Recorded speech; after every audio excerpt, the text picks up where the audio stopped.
Hello student, मैं सनी आप सभी का स्वागत करता हूं आपके अपने चैनल इलेक्ट्रिकल रिसर्च एकेडमी के ऑनलाइन पोर्टल पे। यूपीपीसीएल TG2 की डेट लगभग फिक्स हो गई है, ठीक है। यानी हम बात करें तो लगभग 10 नवंबर के करीब या 10 से 12 नवंबर का नहीं, सेकेंड वीक ऑफ नवंबर आपके एग्ज़ाम होने के चांसेस लगभग 95% है, ठीक है। कोई ऑफिशियल अपडेट नहीं है, मगर एक तरीके से कहें तो ऑफिशियल डेट इसको मानकर आप तैयारी अपनी कीजिए, ठीक है। 5 दिन अधिक हो जाएगा तो अच्छी बात है, 5 दिन कम होगा तब क्या कर लोगे, ठीक है। तो उसके लिए अभी से 1 महीना मान के चलो और अपनी पढ़ाई को रिवीजन के तौर पे देखना स्टार्ट कर दो, ठीक है। देखो बहुत चीज़ें क्या होती है ना, क्या पढ़ना है ये इम्पोर्टेंट के साथ साथ क्या नहीं पढ़ना है ये भी ज़्यादा इम्पोर्टेंट हो जाता है, ठीक है। जैसे कुछ चैप्टर हमारे ऐसे हैं जिसको नहीं भी पढ़ोगे तो काम चल जाएगा, ठीक है। 1-2 सवाल आते हैं, उसके लिए उस चैप्टर को नहीं छोड़ना है जिसमें से 150 में से कम 10 से 12 सवाल आते हैं। जैसे एसी तुमको पढ़ना ही पढ़ना है, उसमें से 10 से 12 सवाल तुम्हारे कहीं नहीं गए, मगर वेल्डिंग के अगर 1-2 सवाल आ रहे हैं तो अगर इस टाइम पे अगर तुम्हारा तैयार नहीं है तो उसको छोड़ भी दो तो कोई दिक्कत नहीं है, ठीक है। 150 में 150 क्वेश्चन तुमको नहीं करने, तुमको करने हैं 120 प्लस, ठीक है। 150 में 120 प्लस कर लो, सही मोर देन सफिशिएंट है। जनरल की बात करें, ओबीसी नहीं, जनरल की बात करें तो ये सब सारी चीज़ें जो हैं ये फैक्ट करता है कि पढ़ने जो चैप्टर इम्पोर्टेंट है, चैप्टर इम्पोर्टेंट से ज़्यादा ये भी इम्पोर्टेंट है कि क्या नहीं पढ़ना है फिलहाल इस समय पे, क्या नहीं पढ़ना है, ठीक है। ये ज़्यादा इम्पोर्टेंट बन जाता है, ठीक है, क्योंकि तुम उतना ही समय अगर उस चैप्टर पे दे रहे हो और वो 2 सवाल आ रहे हैं और उतना ही समय अगर तुम किसी और चैप्टर पे दे दिए होते जिसमें से 5 से 6 सवाल आ रहे हैं तो तुम्हारे लिए वो चैप्टर ज़्यादा इंपॉर्टेंट बन जाते हैं, ठीक है। 150 में 150 लेकर कोई सिलेक्शन नहीं ले पाएगा, मतलब सिलेक्शन लेकर कोई कर नहीं पाएगा, ठीक है ना। कुछ क्वेश्चन ऐसे दिए जाते हैं कि तुमको छोड़ने के लिए ही दिए जाते हैं वो, ठीक है। नहीं तो फिर ये बात होने लगी कि इतना कौन पेपर बनाया कि इतना ईजी बना दिया 150 में 150, ठीक है। तो तुमको करने हैं कितने 120 प्लस ही करने हैं आउट ऑफ 150। तुमको 150 में 150 नहीं मारना है या 45 नहीं मारने हैं।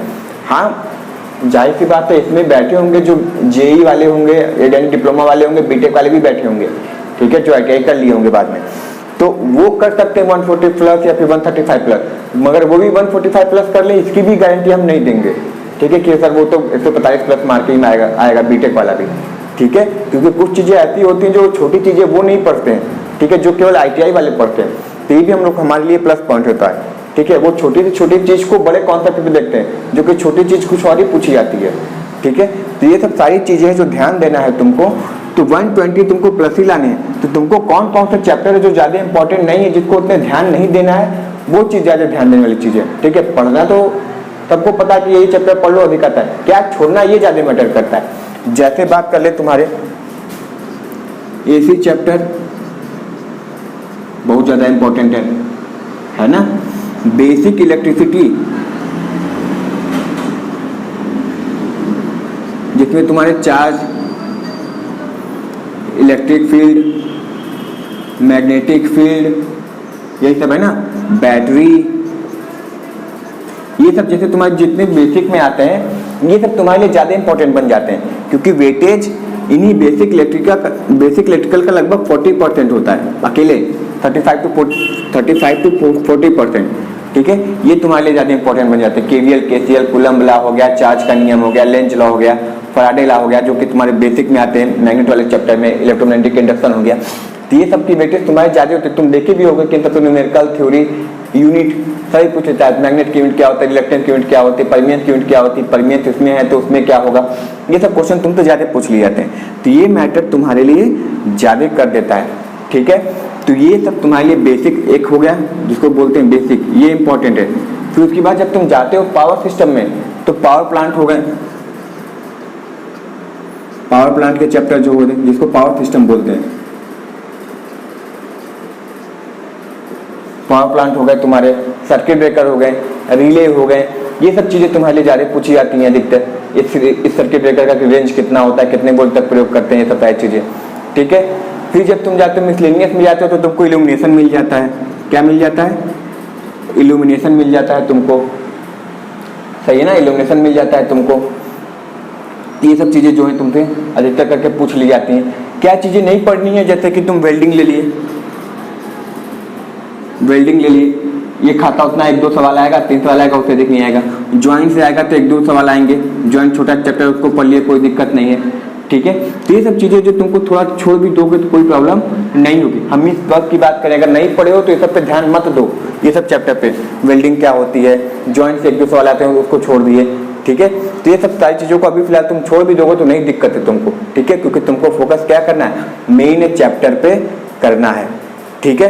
तो ये सब सारी चीज़ों को ध्यान देना और याद रखना, कट ऑफ की अगर कट ऑफ अभी निर्धारण नहीं कर सकते तुम, जो चैनल बता रहे हैं कितनी आएगी इतनी नहीं आएगी, वो इतनी अभी तुम निर्धारण नहीं कर सकते, क्योंकि किस लेवल का पेपर आ जाए, किस सेट का हार्ड आ जाए, किस सेट का इजी आ जाए, वो तुम नहीं बता सकते, वो नॉर्मलाइजेशन बताता है, ठीक है। सबको लगता है कि मेरा सेट हार्ड आया था, ठीक है। तो ये डिपेंड करता है उसमें बैठने वाले बच्चों पे। हो सकता है कि हार्ड शिफ्ट में जो तुम सब बता रहे हो उसमें सारे गधे बैठ गए हो, इसलिए सबको हार्ड लग रहा हो, इसलिए सबका एवरेज नंबर कम आ गया हो। और जो हार्ड शिफ्ट रहा होगा एक्चुअली उसमें सारे तेज बच्चे बैठ गए, यानी स्मार्ट बच्चे बैठ गए, इसलिए थोड़ी क्या हो गई, एवरेज मार्किंग अधिक हो गई, तो लग रहा हो कि सर ईजी है। ये डिपेंड करता है बच्चों के लेवल पे, किस में किस प्रकार के बच्चे ज़्यादा बैठ गए, ठीक है। तो ये हम डिसाइड नहीं कर सकते। तुमको अगर सेफ स्कोर मान, कट ऑफ नहीं है, सेफ स्कोर मान के चलना है, तो अगर जनरल वाले बता दे रहे हैं, जनरल वाले अपने आप को 145 प्लस मान के चलें, ओबीसी वाले अपने आप को 140 प्लस मान के चले, SC अगर ST हो तो अपने आप को 130 प्लस मान के चलो, और अगर ये तुम्हारी ये है 142, और EWS वाले हैं तो EWS भी अपने आप को 140 प्लस ही मान के चलो, 140 प्लस। तो ये सब चीज़ें तुमको ध्यान में रखते हुए आगे बढ़नी है, ठीक है।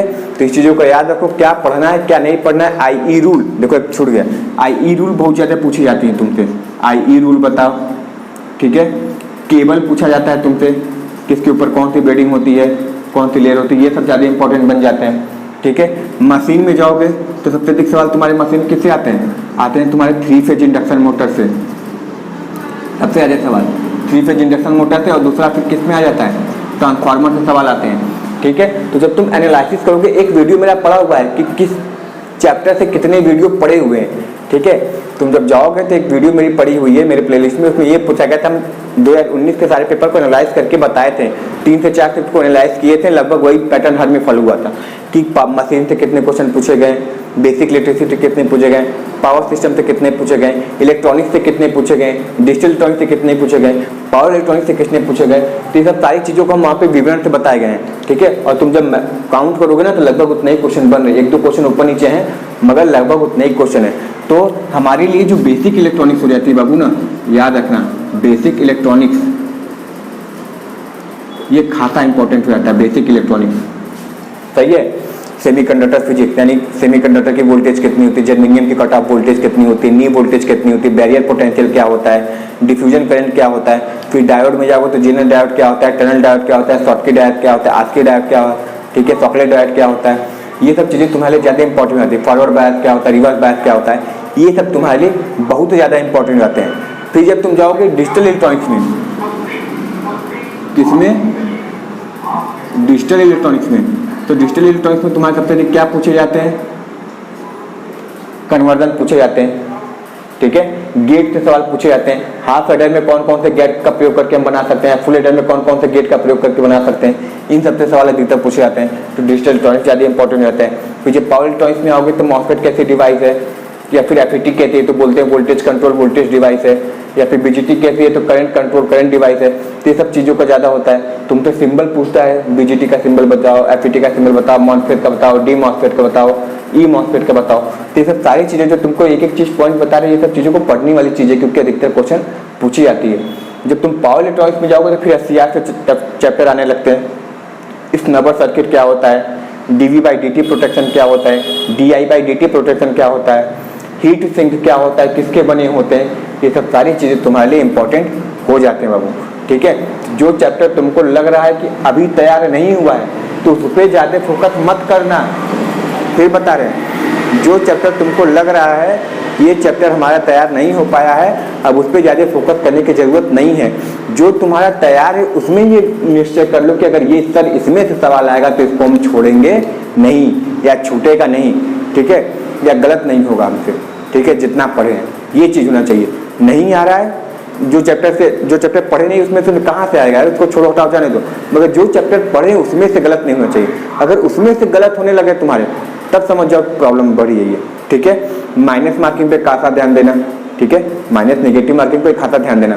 तुमको थोड़ा सा भी डाउट लग रहा है कि 60-40 का रेशियो है तो छोड़ देना। अगर 60% या 65% कन्फर्म हो तो एक बार इस पर रिस्क ले सकते हो, मगर तुमको लग रहा है कि नहीं है, मगर कहीं कहीं पढ़े थे इसको, अब कहाँ पढ़े थे याद नहीं, तो उसको मत टच करना। अधिकतर ज़्यादा गलती क्या होती है, लोग क्या करते हैं 130 सही करते हैं, सॉरी 130 बोल रहे हैं, 140 सही करते हैं 200 में, और गलत कितना कर देते हैं, गलत कर दिए 30 गलत कर दिए, कितना नंबर कट गया तुम्हारा, 7 से 8 नंबर कट गया, ठीक है, 7 नंबर कट गया। फिर देखो तुम कितने नीचे चले, तुम आ गए 133 पे। अगर मान लो 10-15 भी गलत करते तो तुम्हारा 4 नंबर कटता, तुम 135 प्लस होने वाले थे, जो कि चांसेस बन रहा था। अब यहाँ पे एकदम कम हो गए, तो माइनस मार्किंग ज़्यादा इंपॉर्टेंट। हालांकि 1/4 है, 25% ही नंबर कट रहे हैं, रेलवे से कई गुना बेहतर है यूपीपीसीएल, मगर फिर यही बोल रहे हैं कि अपने हिसाब से करो। ये मत सोचो कि पिछली बार कट ऑफ इतना गया तो इस बार भी सर 140 प्लस ही जाएगा। हो सकता है तुम हार्ड से पढ़े हो और तुम्हारा नॉर्मलाइजेशन हो, तुम 120 से सीधे 165 पहुँच जाओ, क्योंकि पिछली बार हुआ है 90 नंबर लाने वाले 140 पे पहुंचे हुए हैं, यानी 50 नंबर का नॉर्मलाइजेशन हुआ है। तो ये घबराने वाली बात नहीं कि हो सकता है कि सर हम इजी में पढ़ गए या हार्ड में पढ़ गए, तुमको नहीं पता है ना। तुम अपने हिसाब से करो कि सर ये इतना हम सवाल किए हैं, ये मेरा गलत नहीं होगा, ठीक है। इजी है, हार्ड है, कितना नंबर पिछली बार गया था, इतना किस बार आएगा, ये तुम्हारा मैटर नहीं है। तुम्हारा मैटर ये है कि सर हम पढ़ के जाएंगे, जितना सही होगा सही करेंगे, गलत हमको छूना ही नहीं है, ठीक है। इस चीज़ को याद रखना। और डेट बता दें लगभग, तो हमको लगता है कि 10 नवंबर के बाद कभी भी एग्जाम हो सकते हैं, ठीक है, 10 नवंबर के बाद, ठीक है। हो सकता है कि 1 नवंबर 2 नवंबर को एडमिट कार्ड आ जाए, सही ना, क्योंकि यूपीपीसीएल चौंकाता है, रात को 10 बजे एडमिट कार्ड वो अपलोड करेगा, तो कहेगा मैं जिस रात को 11 बजे जीमेल पे मैसेज आ जाएगा, एडमिट कार्ड बच्चों डाउनलोड कर लो, ठीक है, बहुत सो लिए, पढ़ने का समय आ गया, ठीक है, अब नींद हराम करने का समय आ गया। तो ये तुम्हारा मैटर नहीं है, तुम्हारा मैटर पढ़ना जब आएगा एडमिट कार्ड डाउनलोड कर लेंगे। और जो बता दें लगभग 1 महीने का समय है, तो बस यही मान के चलो डेडलाइन है, नहीं तो फिर अगली बार वैकेंसी का इंतजाम करो। यानी सॉरी, जिसकी तैयारी नहीं है वो क्या कर सकता है, अगली बार एग्जाम की तैयारी का, अगली बार वैकेंसी का वेट करे, ठीक है। वैकेंसी पिछली बार कितनी आई थी, लगभग 609 आई थी ना, अब तक कितनी आई थी ना, 609 या 600 समथिंग आया था, 600 अप्रॉक्सी था। तो हो सकता है इस बार 300 कर दे या 400 कर दे, या बहुत करेगा तो 500 कर दे। ये तुमको नहीं पता ना कि अगली बार वैकेंसी आएगी तो कितनी आएगी, इससे कम ही भी कर सकता है वो यूपीपीसीएल, ठीक है। तो इस बार तो चलो सही है, कम से कम 900 वैकेंसी तुमको दिया हुआ है लगभग, इसमें कुछ फायदा है तुमको। ये कर देगा यहाँ पे, जब अगली बार वैकेंसी में ये कर देगा तब तो और नहीं चांसेस बन रहे तुम्हारे, तो इसको लास्ट चांस मार के पढ़ो, ठीक है। हालांकि इससे अधिक आएगी, इसकी चांसेस बहुत ज़्यादा है, मगर पिछली बार की तरह कम कर दिया तब क्या करोगे, तब तो बोलोगे सर वही बार उसी बार मेहनत कर लिए होते तो होता। अब कभी कभी सोचते हो ना कि सर जो 2018 में वैकेंसी आई थी 2100, या जो 2800 वाली वैकेंसी आई थी, या जो 1800 वैकेंसी आई थी, इसी में पढ़ लिए होते तो मेरा हो जाता। पता कितनी गई थी, 120-25 यही गई थी, 30 गई थी जनरल की। तो सोचते हो ना कि काश उस समय ये सब पढ़ लिए होते तो 900 में नहीं झेलना पड़ता, इसी में सिलेक्शन लेके हट जाते। तो कुछ चीज़ें होती हैं जो इसको लास्ट मान के पढ़ा करो कि सर इसके बाद हमको चांस नहीं मिलने वाला, इसी में रगड़ देते हैं, ठीक है, मेरा सिलेक्शन हो जाना चाहिए। आई होप ये जो वीडियो छोटा सा वीडियो है तुम्हारे मोटिवेशन के लिए ही केवल, ठीक है, कि कैसे पढ़ो, आगे क्या आगे करना है तुमको, सही है। तो आई होप ये समझ में आ गया होगा क्या करना है क्या नहीं करना है, ठीक है, क्या तुम्हारे हाथ में, क्या तुम्हारे हाथ में नहीं है, ठीक है। इसलिए अब पढ़ना स्टार्ट कर दो, एमसीक्यू ज़्यादा लगाओ। देखो फिर बोल रहे हैं, एमसीक्यू पे अब फोकस ज़्यादा करो, क्योंकि तुम चाहे जितना भी रट लो, एक एक लाइन याद कर लो, मगर जब एमसीक्यू आता है ना फिर सोचते हो क्या ये एमसीक्यू कहाँ से पूछ लिया। पढ़े तो पूरा थे मगर हमको लाइन में कहीं दिखा नहीं, क्योंकि एमसीक्यू ऐसा है कान को, ठीक है। तो तुम जितना क्वेश्चन देखोगे तुम्हारे क्वेश्चन समझने का लेवल उतना बढ़ेगा। बहुत बार क्या होता है, तुमको कॉन्सेप्ट पता होता है मगर क्वेश्चन क्या पूछना चाह रहा है या ऑप्शन क्या कह रहा है हमको समझ में नहीं आता। तो वो जब तुम एमसीक्यू देखोगे तब तुमको समझ में आएगा, अच्छा इसी क्वेश्चन को वो ऐसे पूछ रहा था तो अगली बार कैसे पूछ सकता है, तब तुम्हारी नॉलेज खुलती है, ठीक है। तो एमसीक्यू से ये होता है कि तुमको क्वेश्चन समझने की नॉलेज बढ़ती है। बहुत लोग ऐसे हैं जो बहुत तेज होते हैं, मगर जब एमसीक्यू पूछता है तो हक्का बक्का हो जाते हैं, समझ में नहीं आता कि क्वेश्चन क्या पूछा है। ठीक है, पूरी थ्योरी को एक लाइन में करके क्वेश्चन पूछना मामूली बात थोड़ी है, नहीं समझ पाया होगा बहुत लोग को देखे होंगे, यार ये तो मेरे बैच में पढ़ता था, मेरे साथ ग्रुप में पढ़ता था, बहुत तेज है, इसको क्या हो गया, इसका सिलेक्शन क्या नहीं हुआ, और गधावा का हो गया। क्यों? क्योंकि वो उस समय क्या था, शांत दिमाग से बैठा था, उसको क्वेश्चन समझ में आ रहे थे, जो भी आ रहा था वो क्वेश्चन उसको समझ में आ रहे थे। और जो ज़्यादा पढ़ा था, जो तेज भी था, तुमको भी लगा था, और तुम सेट में वो नंबर मांग रहा था कभी कभार जब पेपर होते थे, मगर एग्जाम में क्या हुआ, वो नर्वस हो गया, उसको क्वेश्चन समझ में आने नहीं लगा। ठीक है, क्वेश्चन ही नहीं समझ में आ रहा, पूछ क्या रहा है। तो ये सब चीज़ें होती हैं। ठीक है, तो जितना एमसीक्यू देखोगे उतना तुमको फायदा होगा। ठीक है, तो प्रीवियस ईयर क्वेश्चन के एमसीक्यू देखना स्टार्ट कर लो। अभी इधर उधर जितने भी एग्जाम हुए हैं, जैसे इसरो का हुआ है, आईपीएससी का हुआ है, टेक्नीशियन का हुआ है, एनसीएल का हुआ है, मेट्रो के हुए हैं 1-2 पेपर, जो इधर बीच जो पेपर हुए हैं, मतलब 2-3 महीने के अंतर्गत जो भी जितने भी टेक्नीशियन इलेक्ट्रिशियन के पेपर हुए हैं, उनको जज करो कि अच्छा मार्केट में किस टाइप के क्वेश्चन अभी चल रहे हैं। ठीक है, क्योंकि मार्केट के क्वेश्चन देखना भी बहुत ज़्यादा इंपॉर्टेंट है, क्योंकि करता क्या है, इस मेट्रो का क्वेश्चन इस विद्युत विभाग में, इस बिजली विभाग का क्वेश्चन उस मेट्रो में पूछ लिया जाता है। ठीक है, तो तुम क्वेश्चन देखो पहले मार्केट में किस टाइप के क्वेश्चन पूछे जा रहे हैं। ठीक है, पीडीएफ पढ़ा होगा बहुत सारे, तो तुम यूट्यूब पे भी बहुत सारे होंगे, गूगल पे भी बहुत सारे होंगे ऐसे जो प्रीवियस ईयर क्वेश्चन रखे होंगे, तो उनको देखो कि यार इस समय मार्केट में किस टाइप के क्वेश्चन चल रहे हैं, पिछले 6 महीने में जितने भी पेपर हुए कि अच्छा मार्केट में यही क्वेश्चन चल रहा है। क्योंकि मार्केट में क्वेश्चन का चेंज तरीका पूछने का बदलता है। पहले क्या होता था, ऑल ऑफ द अबव देता था, फिर नॉट करके आने लगा, फिर अलग करके आने लगा, तो ऐसे ऐसे धीमे धीमे चेंज होते हैं पैटर्न, पूछने का तरीका बदलता है। ठीक है, नॉट करेक्ट, इफ करेक्ट ऐसे करके पूछने लगा, फिर बीच में आया था कि बोथ ए एंड बी करके ये सही ये गलत, कौन सा स्टेटमेंट सही है, दोनों सही है दोनों गलत है, तो इस टाइप के क्वेश्चन पूछे जाते हैं। तो ये कैसे क्लियर होगा, जब तुम पेपर देखोगे पिछले 6 महीने में किस टाइप के किस तरह के क्वेश्चन पूछे जा रहे हैं तब। ठीक है, तो आई होप इसको ध्यान में रखोगे, एमसीक्यू पे अब ज़्यादा फोकस करोगे। ठीक है, और जो भी एमसीक्यू देख रहे हो उसको डिटेल में देखो कि ऐसा आंसर इसका क्यों दिया है, क्योंकि वो तुम्हारे क्वेश्चन केवल क्वेश्चन नहीं लग रहे हैं, वो जब तुम डिटेल में समझोगे तो तुम्हारी उस कम से कम उस टॉपिक को, जैसे इलेक्ट्रोमैग्नेटिक इंडक्शन का क्वेश्चन आ गया एमसीक्यू 4 ऑप्शन में से लगा लिए, तो तुम्हारा ये क्लियर हो जाएगा कि किस टाइप के क्वेश्चन पूछे गए थे। ठीक है, या क्वेश्चन लेवल कैसा था, या फिर क्या कॉन्सेप्ट उसमें लगाया गया था। ठीक है, तो आई होप ये समझ में आ गया होगा। अगर समझ में आ गया बाबू तो इसको ध्यान से देख लेना, एक बार फिर से दोबारा वीडियो में देख लेना हम क्या क्या कहना चाह रहे थे।